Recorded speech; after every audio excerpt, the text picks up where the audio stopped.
Jerry, how good do you feel about the depth situation going into the season? I guess with Dylan, is he making that kind of a three-man thing? Is Selden making it a four-man thing? What's the?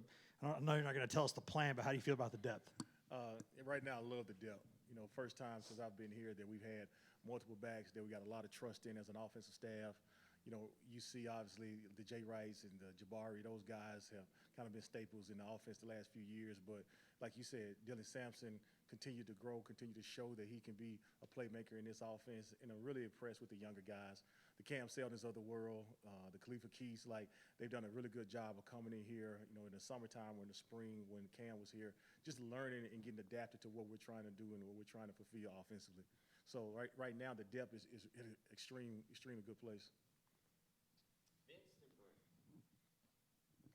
Can you share with us your working relationship and how in sync you are with Coach Halsley now taking over as OC and his time with you here at Tennessee?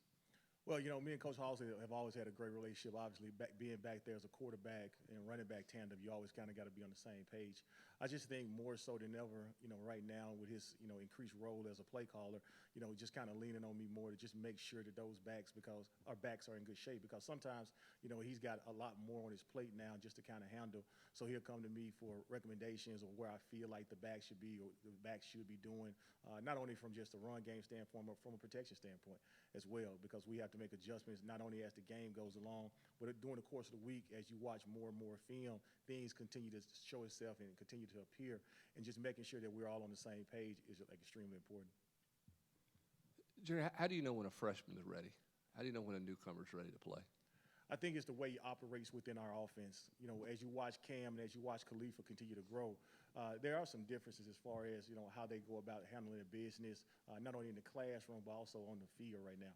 I think back to last year when you had Dylan Sampson, it was very apparent early when he got here that the way he processes information and the way he can communicate, he was going to be a guy that found himself in the rotation sooner rather than later.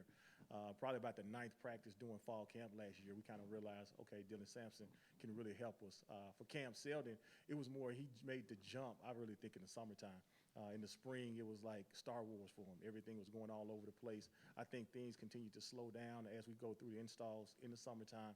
And then what you saw is in the fall, we're doing fall camp, like now the guy doesn't really make a whole lot of mental mistakes. It's going to be more about just the fundamental piece to it, pad level. Are the bright lights going to scare him off a little bit? But I do think the way he's been operating, his demeanor as a person is probably going to allow him to really help us at some point in time this year. Jerry, how would you assess the pass pro aspect of your room throughout fall camp, and just how much of a benefit has it been for those older 3 guys that they have experience under their belt doing it at this level? Well, I think growth is really the key word, not only just from when we started this year, but over the last few years. The mentality has changed dramatically. Those guys all knew that, a couple of years ago, that was kind of the focal point that we needed to improve on as a running back room. We let the team down in some aspects of not making sure that we were where we were supposed to be and firm as we should be.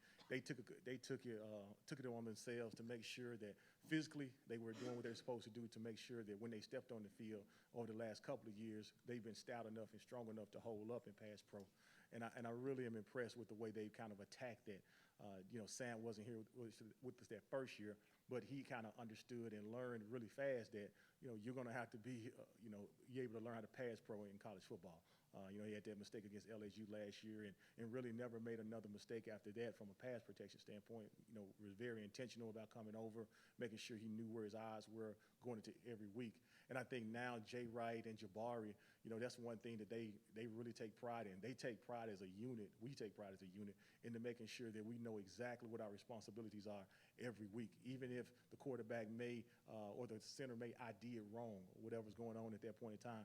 We're able to come back and say, hey, we probably should have did X, Y, Z, coach, as opposed to that. And that's just taking pride in your craft.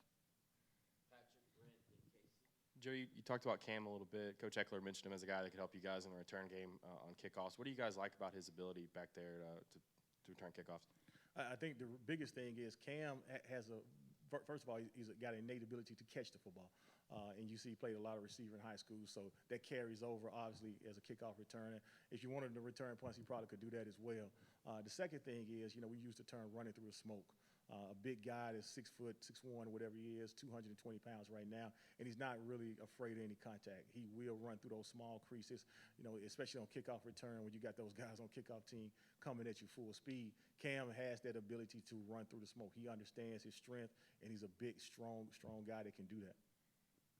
Jerry, you guys have said you'll ride the hot hand in terms of rotations and all that. How do you make sure that guys don't try to do too much to ensure that they stay in and are the guy with the hot hand? Does that concern you at all? At times, we had a conversation today out there on the practice field. Jabari got caught in a situation where he probably could have did a little bit extra to try to gain more yards. And, just kind of making sure they understand, hey, stay calm. Like, it's going to come. You don't have to force the big run. The big runs are going to come. Our offensive line is really growing a whole lot over the last couple of weeks. And, they're going to create holes. They're going to create gashes within defenses to allow us to run through holes. So we don't have to be extra trying to do a little bit too much sometimes. I do think, when you got competition and guys on your back as well, if you do try to get a little bit out of the framework of who you are and what you are, right now there's another guy sitting behind you ready to come in and probably take that opportunity. Sorry about my voice, but what's the message when you send the running back room out for the first game of the year? Just be yourself. Like we just got through talking about, don't try to do anything outside the framework of who you are and what you are. Fundamentally, just being sound, making sure you operate within the course of our offense.